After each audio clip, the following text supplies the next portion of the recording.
I am? Yeah. Okay. Am I better now? I don't know Hello, how. everyone. Hello. Good afternoon. Good afternoon. Welcome, everyone. We are going to just pause for a moment, give people a moment to join us, but we thank you ahead of time for those of you that are watching this later for joining us this afternoon on a very special discussion. We are excited to be here. My name is Tanya Hawley. I'm your host. I have the pleasure of hosting this wonderful event. And I'm just trying to wait just a second, give people a chance to join us. For those that are joining us, feel free to comment, ask your questions, and post in the comment section. I'll be happy to read them to our panelists today. So, welcome everyone. Thank you for joining us. We're very excited. Again, my name is Tanya Hawley. I'm your host. I'm a marketing consultant with HR Knowledge Source, known as HRKS. I have my colleagues here, my very educated and knowledgeable colleagues here with me this afternoon. And I want to let them go ahead and introduce yourself to everyone. I'll start with Artie. If you can go ahead and introduce yourself. Good afternoon, everyone. Thank you so much for joining us. My name is Artie Harrison, and I'm a senior director with HR Knowledge Source. We're excited about being able to share and talk about this topic today. And thank you, Tanya, for having us. Thank you, Artie. And Miss Monique, if you can introduce yourself as well. Absolutely. Good afternoon, everyone. My name is Monique King. As Tanya stated, I am a senior human resources consultant with HRKS, and I too am very excited to talk about this hot topic today. Yes. So thank you, ladies. So we're going to go ahead and dive in.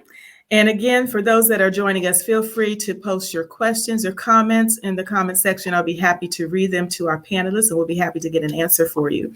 So let's go ahead and dive in. First, let me introduce this very special topic. Of course, you all know today we are discussing the silence of harassment. And how this all came about, just to brief you all on that, HRKS, we like to stay abreast and knowledgeable of what's going on, what's trending, and what the issues are in the workplace.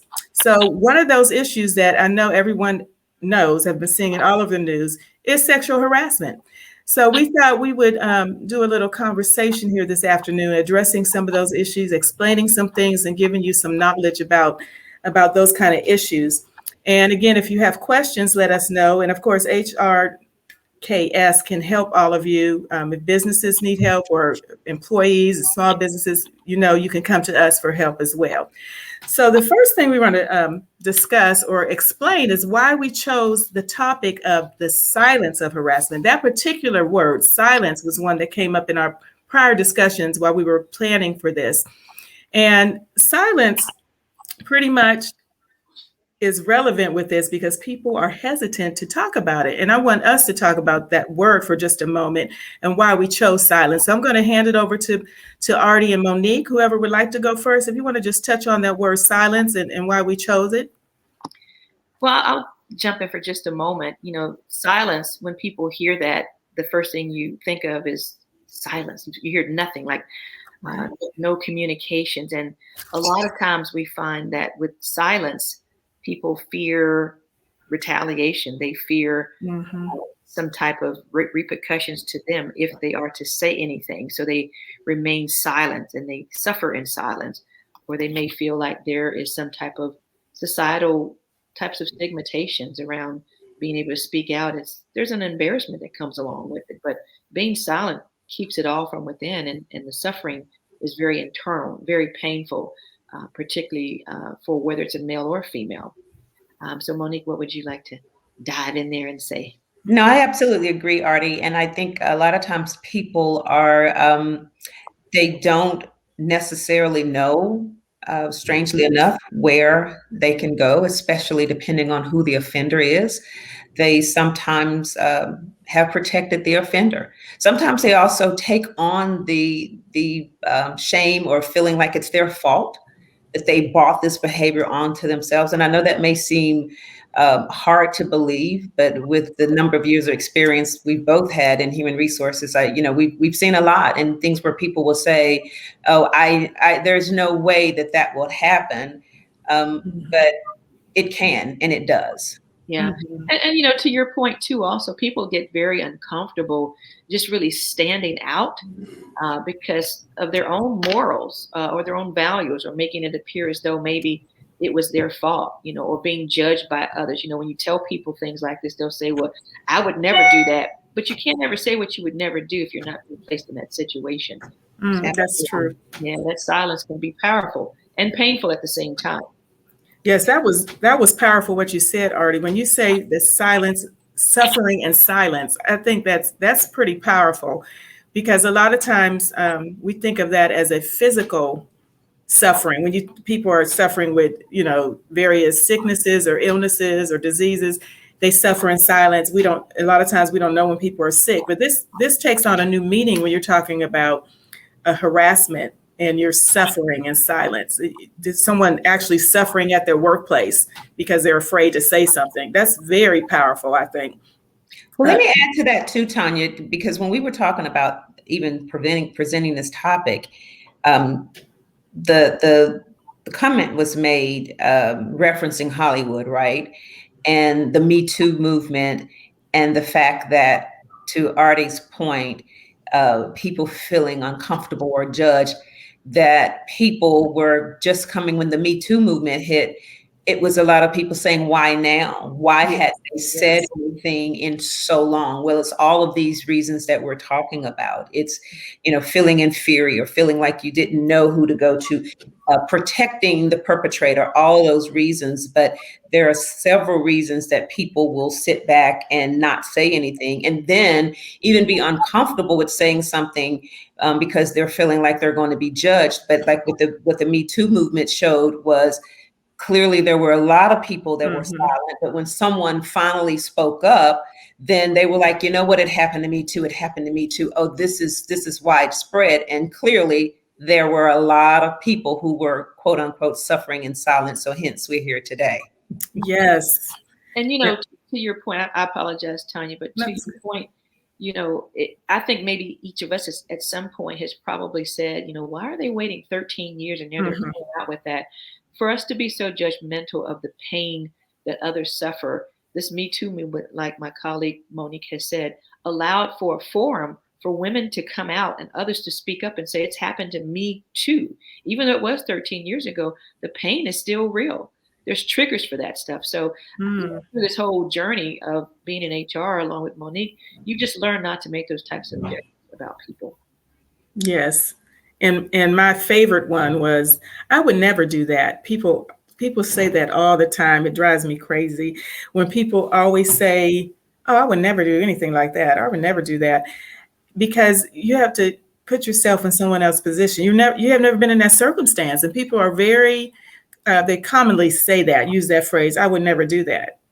And I think we take that for granted and judge people based on what we think we would never do, but we haven't been in that situation yet.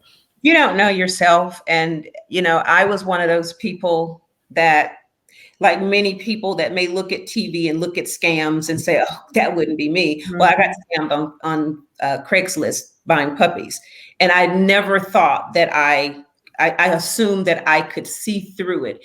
And it was when it finally escalated, like in sexual harassment and other things, that it started clicking. But and I don't want to spend, I know we got to move on, but maybe as we talk further, just to highlight our own personal experiences, I shared with you, Tanya, just as an HR professional. Yes. And early in my career, I found myself in a situation where I had been, I was harassed. It wasn't, well, it was certainly someone came on to me and made sexual advances. Let me say that. It wasn't harassment, but they made sexual advances, which falls under sexual harassment. Very prominent position in our company. And I didn't say anything. Now, but wait, don't go any further, Monique. We're going to save that. That's one I definitely want you to share. Yes, but yes. A little bit further down in the conversation, because found that quite interesting, that whole story. And I think I want you to share that with people just once we get in the meat of it, I'll say. Absolutely. Okay. So let's move on and let's go ahead and talk about the workplace harassment. How would you explain that specifically, since that's what we're really talking about? Because there's a lot of stuff going out in the world, but we want to kind of focus on that since that's what we're about. So if Monique or Artie, whoever wants to start with explaining that, you can go ahead. Yeah, sure. No problem. So, just creating some balance around what is harassment, because a lot of people use it and throw it out, and it feels a lot different for a lot of people. But Right. harassment is really a form of employment discrimination. And there are three major laws that it violates. And one of those is Title VII of the Civil Rights Act from 1964, and then the Age Discrimination Act of 1967, and also the Americans with Disability Act of 1990. And basically, Mm. harassment is just unwelcome conduct, and it's really based on protected classes such as race or color. It could be religion, sex, including pregnancy, it could be sexual orientation, citizenship, even veterans and military status, someone's national origin, uh, even age, which is over 40, could be disability, someone's genetic information, or any other characteristic that's protected by law. So if it's protected by law, a person experiencing that would be considered as violation of those three laws that I've just mentioned. Great. Thank you, Artie. And Monique? Yeah, and what I'll add to that, what's interesting is in HR, laws are constantly changing. And so we are always having to keep abreast of especially those laws and protecting the employment rights. And so what Artie was mentioning, all those categories, that has expanded so much over the years. And I went today and I was reading another policy that I have, and what it says is a person's actual perceived. And then it went on to say race, religion, color, sex, including pregnancy, childbirth, breastfeeding and related medical conditions, sexual orientation, gender identity, gender expression. So it's so many things that harassment covers. But what I found interesting is the word perceived. And that Yeah. is very, very powerful, because if I perceive that how I choose to express myself as a gender, how I choose to identify, any way I perceive to identify in any of those categories are protected. And so that's the overarching arm of harassment and how it extends. And there's a big arm of protected classes that sometimes people don't know, but more importantly is that it constantly is growing with our world that's changing. And so that list just Mm. gets bigger and bigger. And that's a great point, Monique. I mean, that is Yeah. spot on right there. Even if you think about, you have a lot of mixed races, and how you identify, and someone comes up and say, well, are you, for example, Hispanic? And they are offended by that because perhaps they are, Italian or some other race. I remember my daughter, when she was younger, even now, she used to get approached like that a lot, saying if she was Hispanic or something like that. By the way, she is African American, just for the record, but there are African Americans that come in different hues. We come in different colors and packages. So it's not fair to assume one or the other. And she learned how to manage that. But initially, that was bothersome for her. Like, how do you handle somebody telling you you're something else? Is something wrong with me? And in essence, you're not. So great call out, Monique. Yes, that's really interesting. But also that word perceived. And on the flip side, if someone is saying something to another person and it's innocently done, they don't realize they don't mean to harass, but they are, or someone is perceiving it that way. They may say a word and they don't think anything is, even if they walked up already to your daughter and said something, thinking it's okay, they don't, it's not intentional is what I'm saying. So that might be a whole nother subject. But if someone comes up and says something to you and they're not intentionally trying to harass or discriminate, where's the balance? I mean, that might come in training, but they don't do it intentionally. Well, let me jump in there just for a second, Art, because I was just waiting when you said intentional.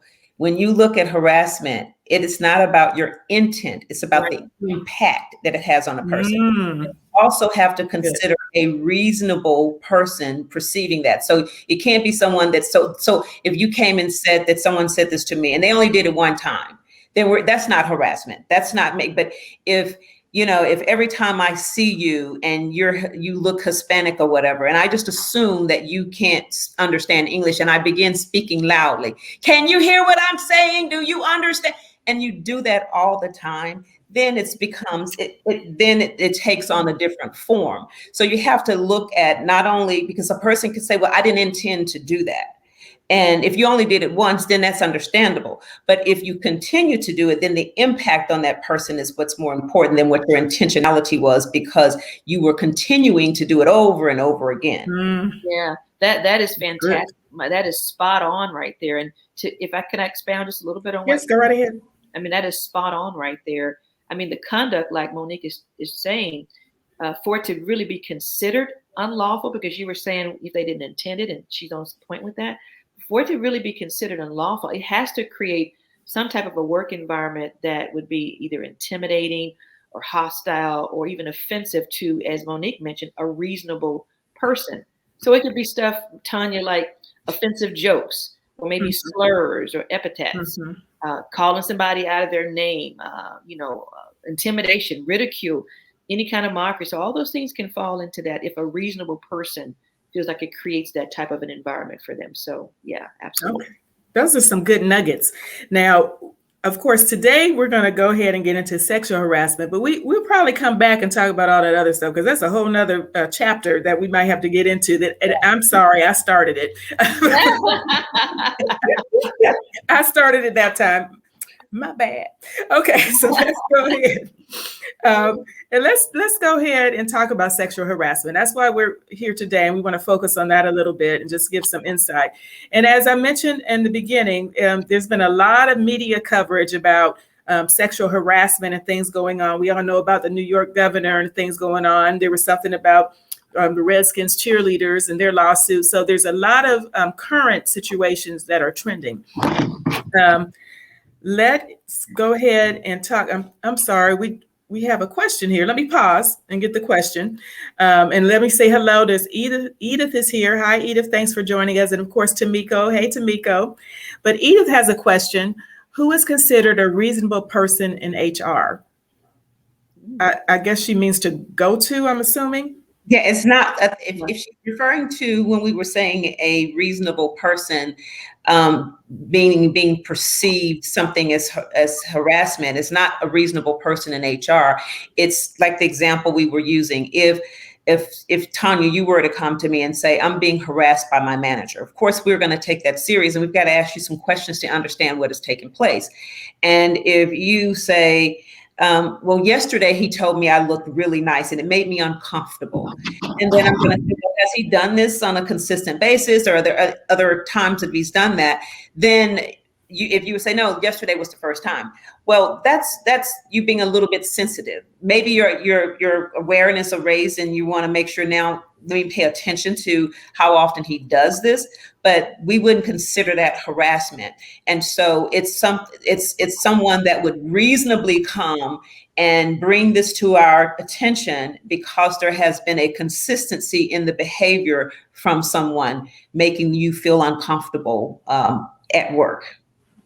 Okay, hopefully Edith, that answers your question. If not, go ahead and post and you can elaborate if not. So thank you for that, Monique. Let's go ahead and let's define sexual harassment, as I was giving examples of what's going on currently, which has brought us to this point.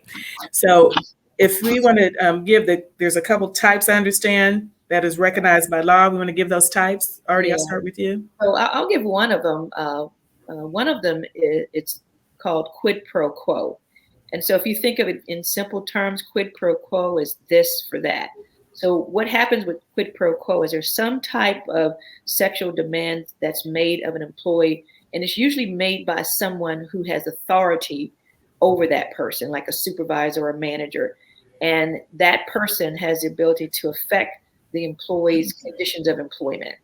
And so if some type of a threat is made that they're going to suffer some type of a consequence if they don't give in to the sexual demand. So that would be quid pro quo, this for that. Maybe they'll get a bad schedule, or have to work on weekends a lot, so that person has control over their employment in some fashion. And so that's what the quid pro quo is, this for that. Okay. Mm-hmm. Thanks, and I'll add to that too, even with the quid, you said they may get a bad schedule and things, but they also may get a promise of promotion. So they may get a promise if you do this, or I'll hire you if you. give in to my sexual advances. So absolutely. The second one is the hostile environment, which Artie actually touched on it a little earlier when she was talking about the slurs and the epithets and things like that, making jokes. If I'm sitting around, so I'm in this environment and I'm constantly having to be the subject of someone's jokes that they think are cute, or if someone, like that example I used, if because if I'm of a different race, someone may feel like they got to speak louder because you just assume that I can't understand, or making comments like, you people, don't you all eat watermelon, or just little, jokes and all those types of things that happen in an environment that are subjected to a particular person. It could be subjected to a national origin group of people, but because I hear it constantly, it creates a hostile and uncomfortable environment. Okay. Thank you both for that. Yeah. And was there something else? Well, I was going to say, to her point and to the point I made, when we're talking about, and these are all related under the standards of what we keep talking about as a reasonable person, someone that uses sound judgment or is logical, so to the person that asked the question, just think of that as being the basis for a reasonable person if they felt quid pro quo was in effect, or the hostile work environment. So just think of it in those terms. And we certainly have examples of all of those types of situations. So let's give some examples, because I want people to know this is real. And even if you want to share a personal example, that's fine. I know, Monique, if you want to share I know there was the specific one you had started on earlier. If you want to go ahead and tell that story, I thought that was interesting, because as an HR person, that doesn't mean you're immune to this. It could happen to anybody. So if you want to go ahead and share your example, then Artie, you may have another example if you want to go ahead and do that. Sure. I'll start with sharing a quid pro quo, since we're talking about the two types, because my example doesn't fall in one of those categories, but I want to share it for the reason that you mentioned. Yes. But I worked at an organization, pretty large organization, and there was a situation where we had an employee, and this goes to show again how people will shut down and not necessarily always know what the right thing is to do, however surprising it may be. And that's why, as HR professionals, we can never be judgmental of a person. But we found out about this particular situation only by happenstance, because this lady was being mentored. She was interested in moving into the HR area. And so she was being mentored by someone on our team. And as you know, when you're mentoring someone, those relationships get close.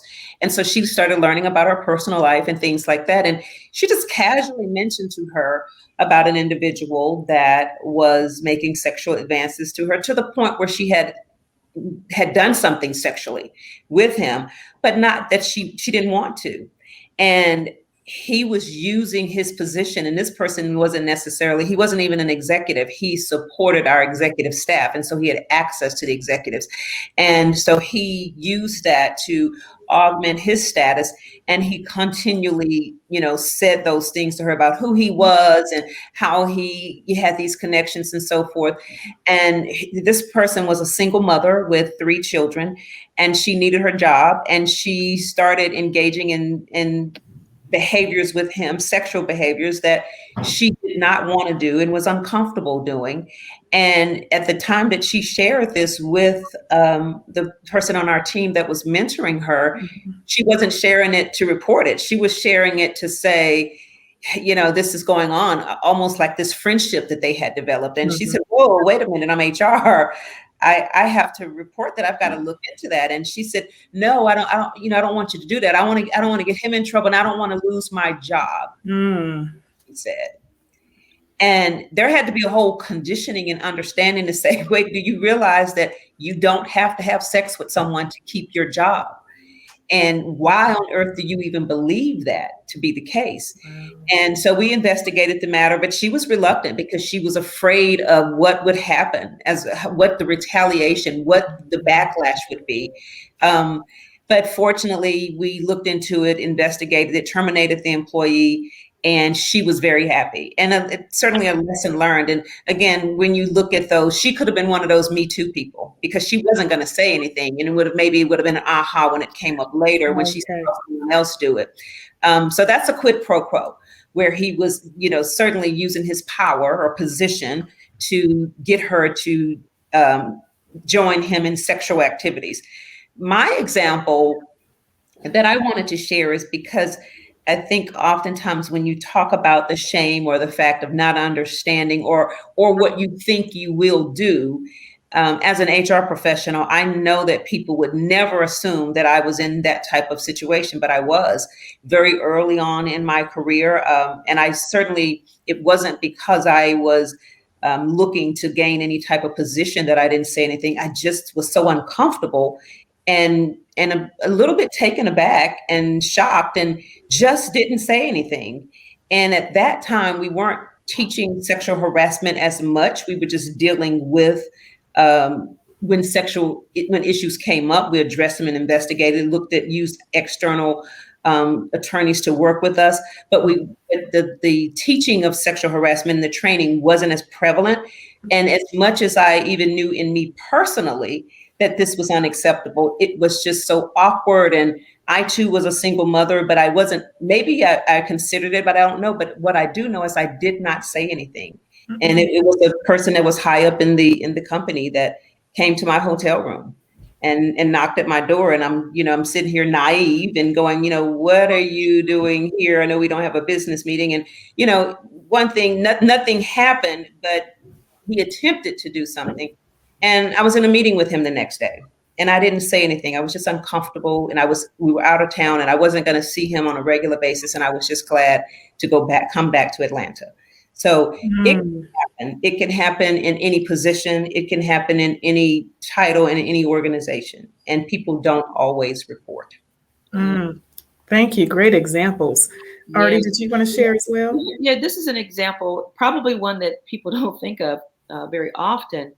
I had to do an investigation of a complaint I received, and it was from a male employee who was being harassed by the female who was in a much higher level. And not only was it a harassment, but she was actually placed him in a situation where apparently something did occur. There was a relationship that developed, but he wanted to not be a part of it because he saw how it was beginning to affect his role in the workplace when he didn't comply as she might have wanted him to. So he came and filed a confidential complaint with me. It put me in a very awkward position because this person was a peer level management person. Ooh. So we had to involve outside parties to try to do the investigation, sort of neutralize things. It was determined that it was a quid pro quo situation.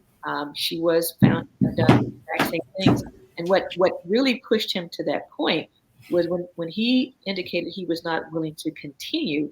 Apparently there had been some pictures taken, and she had planted those pictures in different places in the area that he worked, so that if an investigation could be found, they would be found on his terms. Wow. Hers. So it really became a huge thing. But this is just an example where quid pro quo, it can be male, female, male, male, female, female, male, and then female to male. But it's considered the same. And I applauded him for just coming forward, even though he was a participant. I applauded him because it's not very common or often that men will make those types of complaints. It's really kind of embarrassing to some degree. So it was an awkward situation, but it does happen. You know what, Artie, to that point, you're exactly right. I had a situation where I was doing a training once, and I was, done with my training. I was packing up, coming back to Atlanta, and a gentleman pulled me to the side.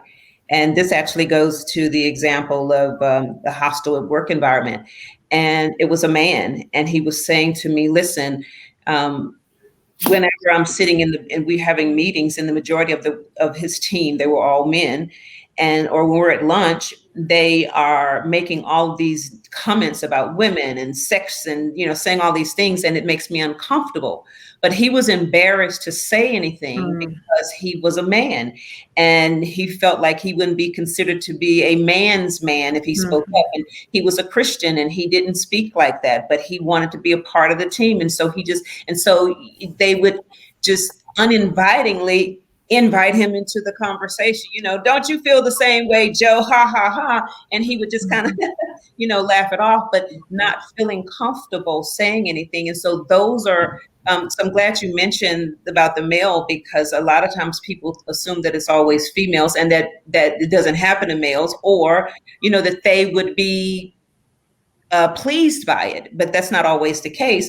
And I think in some cases, because of them, the stigma that what it means to be a man definitely keeps them from speaking up publicly about it. He wanted to bring it to my attention, but he still didn't want me to say, well, Joe said this, but just that we could address it broadly so that they understood that it was inappropriate. Yeah. And to that point, Monique just threw something out when she gave the example, and he was unintentionally brought into the conversation in the workplace. Those types of groupings can be identified as inappropriate mutual banter. You can have employees just having jokes and saying things. Someone in that conversation is uncomfortable, but uncomfortable to the point where they're not willing to say anything because of the fear of what it'll look like. But maybe the joke was offensive or it was against their morals. So those things can happen in groupings, and people suffer in silence again. There's that word, silence. Powerful. Thank you for those examples. Those were great. I would have never thought about the one, Monique, you gave about the gentleman and being in a male environment and feeling uncomfortable. How that would be a sense of harassment or sort of, in some way. I never would have thought of that.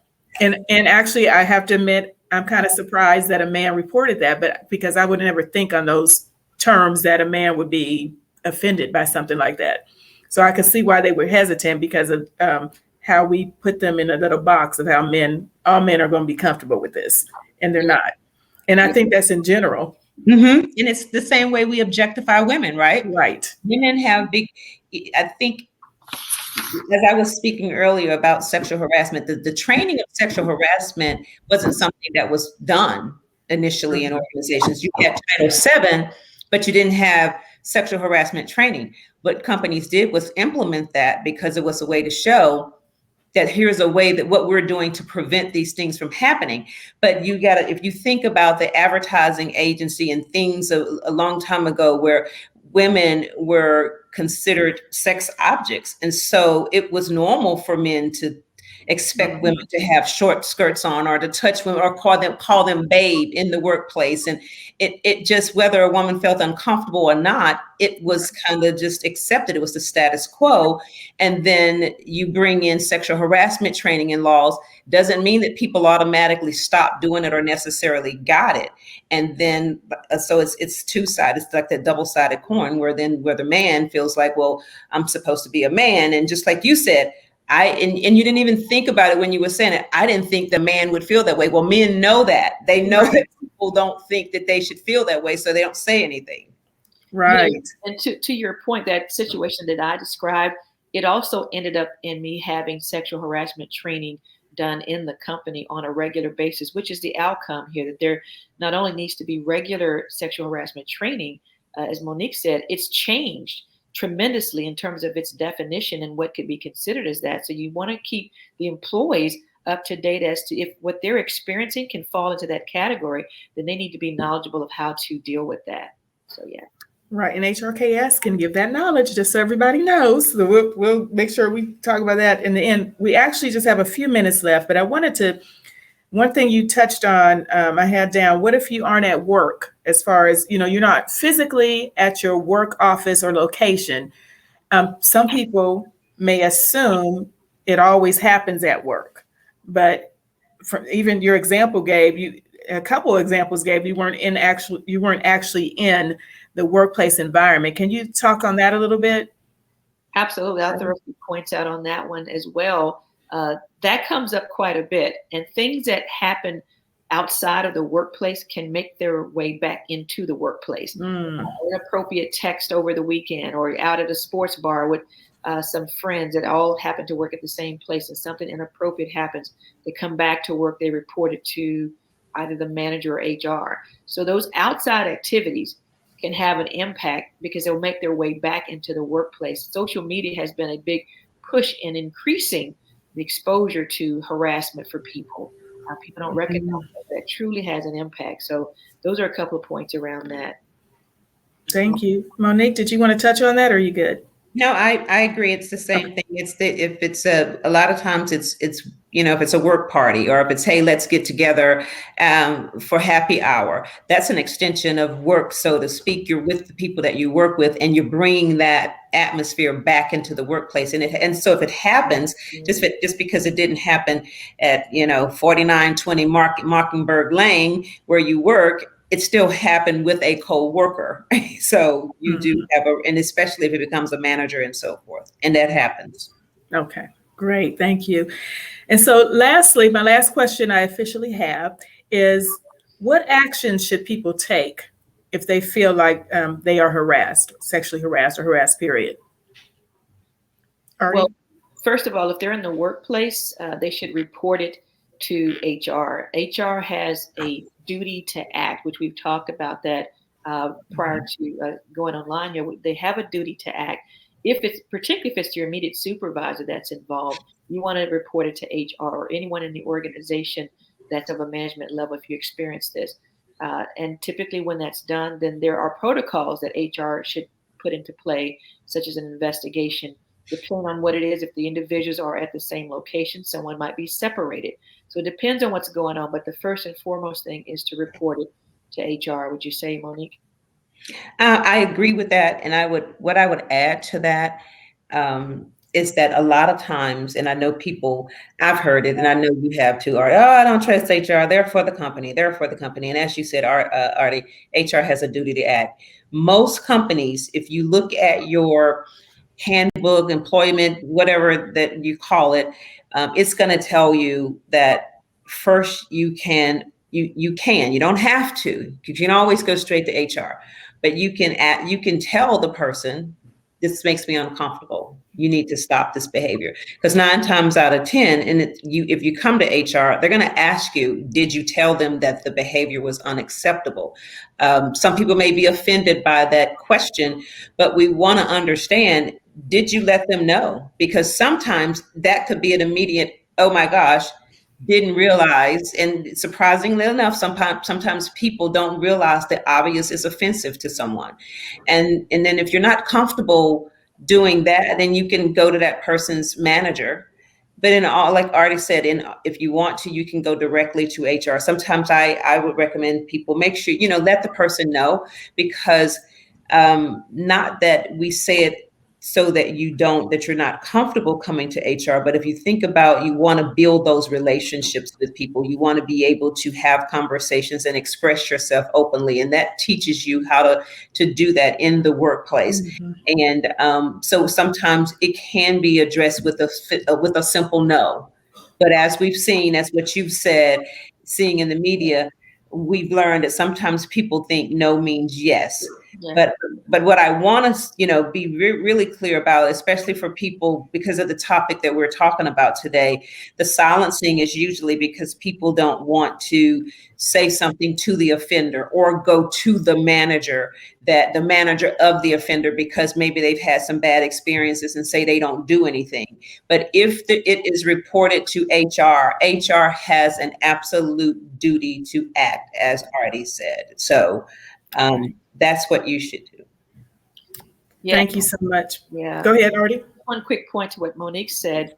It is important to try, if possible, to let the alleged perpetrator know that no is no. I'm uncomfortable with this, because not saying anything sometimes can appear as though it's been condoned and acceptable. If you take it to someone and there's no action, like a manager or someone, think about it like this: inaction literally implies that the harassment is not a serious business issue, and that the organization condones it. So if no action occurs, that's the message it can also send.